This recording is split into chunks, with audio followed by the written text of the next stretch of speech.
freedom will kill you.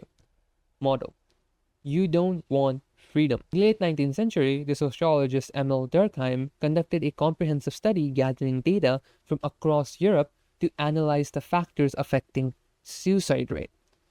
His findings culminated in a single, powerful explanatory concept: constraints. Durkheim discovered that individuals who lived with fewer social constraints, bonds, and obligations were significantly more likely to kill themselves.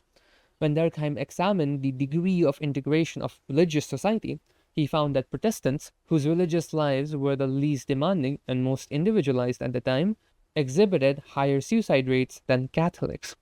Jews, who lived with the densest network of social and religious obligations, had the lowest rate of suicide.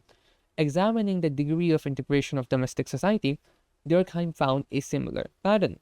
Individuals living alone were the most likely to commit suicide, followed by married people without children, while married people with children were the least likely. This absolute freedom and lack of social ties led Durkheim to coin the term anime, meaning normlessness. In an anemic society, people are completely free to do as they please, but without respected social institutions or clear standards of value to enforce constraints, they actually find it harder to determine what they want to do. This unrestricted freedom breeds feeling of ruthlessness and anxiety, ultimately leading to an increase in amoral, antisocial, and self-destructive behavior. Durkheim wasn't alone. A century of subsequent research has proved the same. If you think about it, it makes sense. You don't want to be completely free. You don't want your friends and family to stop calling you. You don't want to sit and do nothing all day. What you want is the power to pick and choose your own constraints. You want autonomy. Power is the skill required to level up your autonomy. Without potency, you cannot change your environment. And without changing your environment, you cannot raise your autonomy. If you had the power to pick and choose your constraints, wouldn't life be so much better? I don't need to convince you of this much more. I am sure you're intelligent enough to see it's true. Action. Stop chasing freedom. What you want is autonomy. Become aware of your current constraints. Make a list and note them down.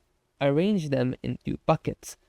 One with constraints you want to keep, and one with constraints you want to eliminate.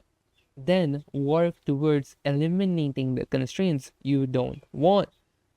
Inverse. No inverse.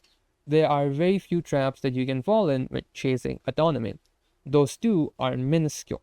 As long as you're honest about the constraints you like and the ones you don't like, you will be fine. If you want to read more of my work, here's what I'd recommend. If you want an anti-self-help guide to transform your life, regain your peace, and achieve more without sacrificing your joy, you can read my book Re-Self entirely for free on my newsletter website in the description. If you want to take away all the guesswork of building non-toxic systems to transform your life, you can subscribe to HBN Premium to get the full Authentic Lifestyle Design course along with the entire HBN Premium library. Until next time, HBN.